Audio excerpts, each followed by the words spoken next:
Okay, now if it's viewing, then you see it if I view this memory scene, so... I don't get it! Why would you wait the goddess to pass judgment on us? Tell us why! How could you want that? How would it make any difference if I told you? You would have to live a few centuries before you could understand. Years ago, my father went into hiding with a medallion. At the time, he got help from both you and Selkis. Does this have anything to do with that? You seem to have sparked a distant memory of mine. Answer me! Why did you do this? I'm sorry, I can't tell you. At least not any way you would understand.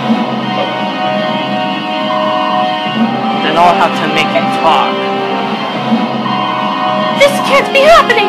I would fight you, Sephiran, I can't! Poor Sothe. You have no choice but to fight. The doors leading to Ashra are sealed by my very own magic. Killing me is your only way. Sephiran, so it was you. All those memories penetrating my mind are yours. This is where you entered this place. I've been waiting. What have you been thinking, Laron?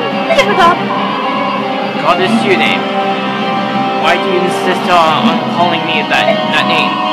I just got it so long ago.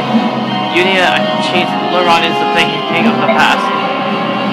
All I want now is the end of all that is. Please don't stop me. Laron!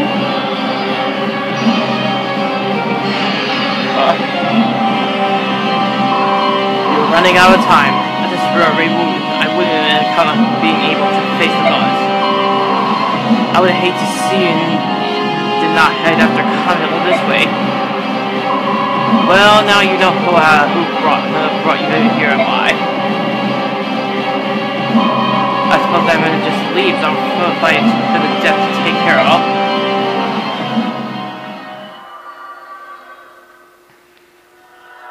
Well, well, these anyways. But I'm taking position right now.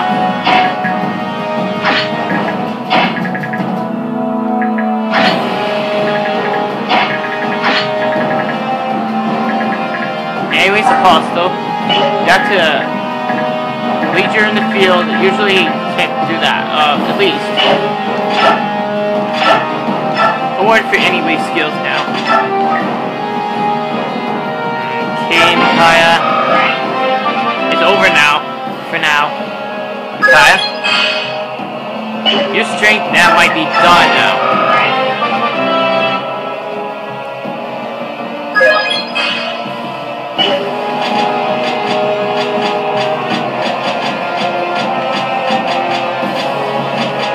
Okay, anyway, this is scared. Do that.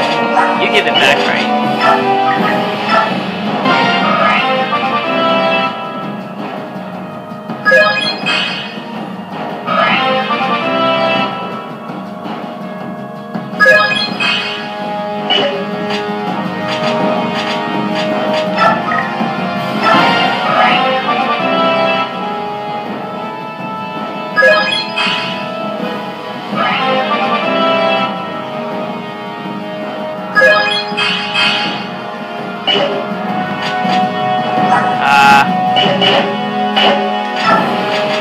Awaiting orders now. Mystic, I am thinking for Elenite for now. At least if you do that, if you do have.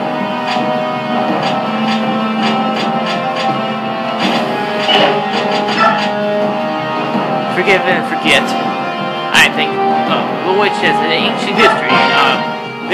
Anyways, the history. I'm about to tell you a very old story. A story you should know.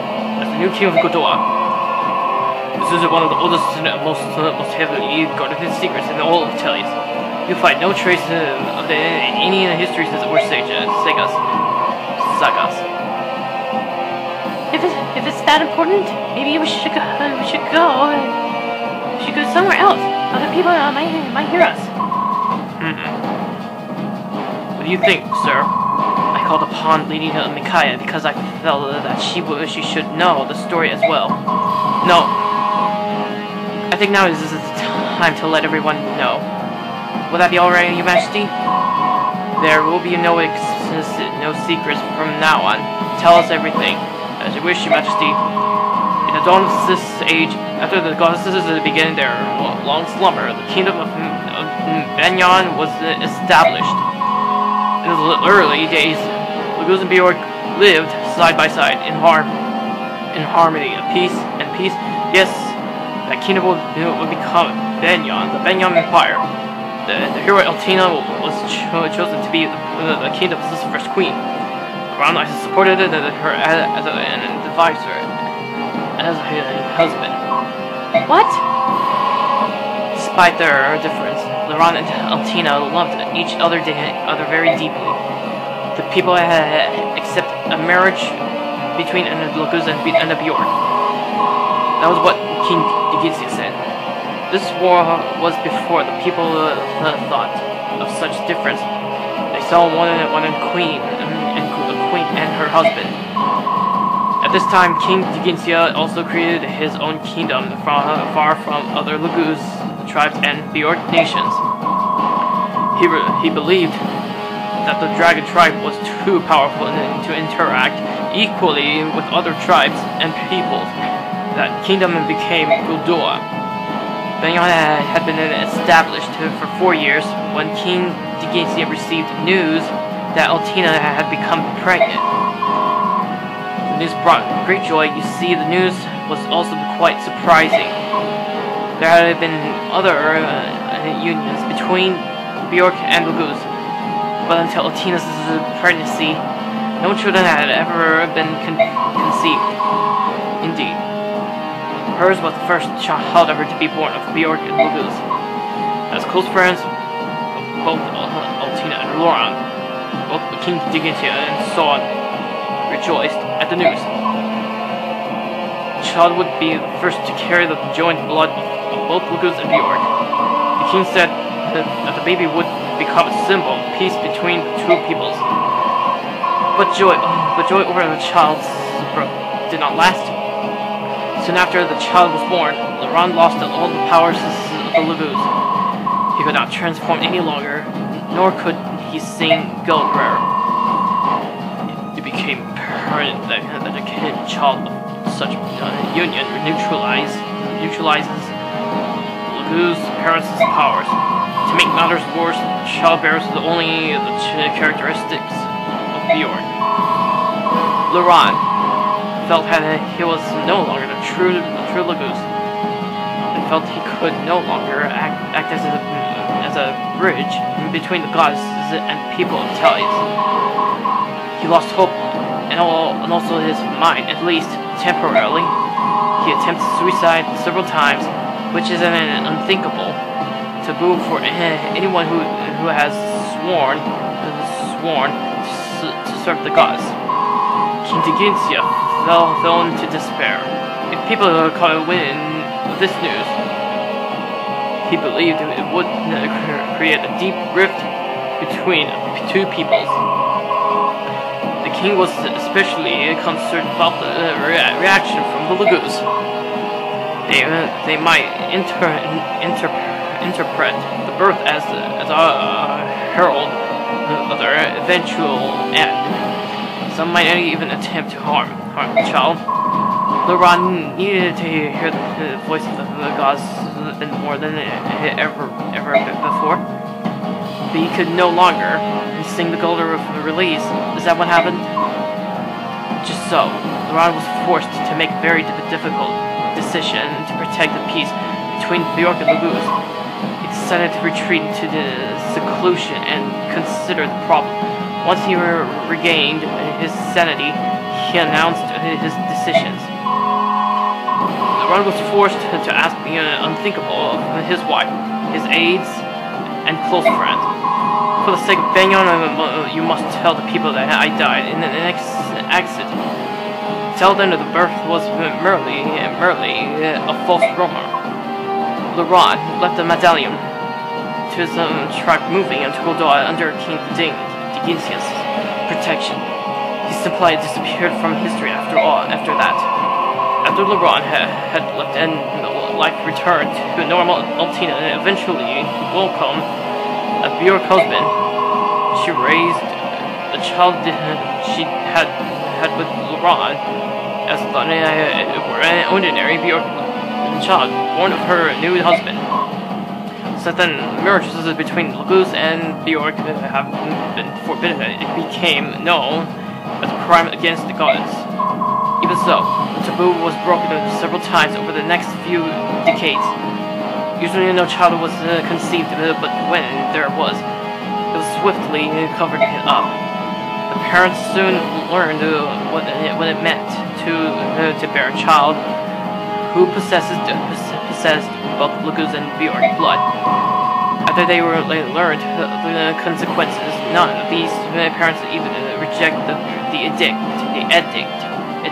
forbidding it. The child was to be raised by a Bjork parent and raised as a Bjork child. That should have been enough to hide everything. End of story. It was several generations later that a certain descendants began to manifest physical marks which indicated their ancestors' sins. Unfortunately, this mark looked very similar to the marks on those protected by spirits. They could have passed as students of the dark arts for at least a few years. Unfortunately, the Branded lived much longer than Bjork.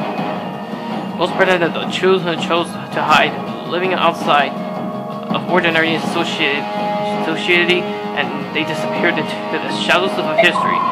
Rumors had already begun to spread across Benyo. However, the Branded were shunned and cast out wherever they lived.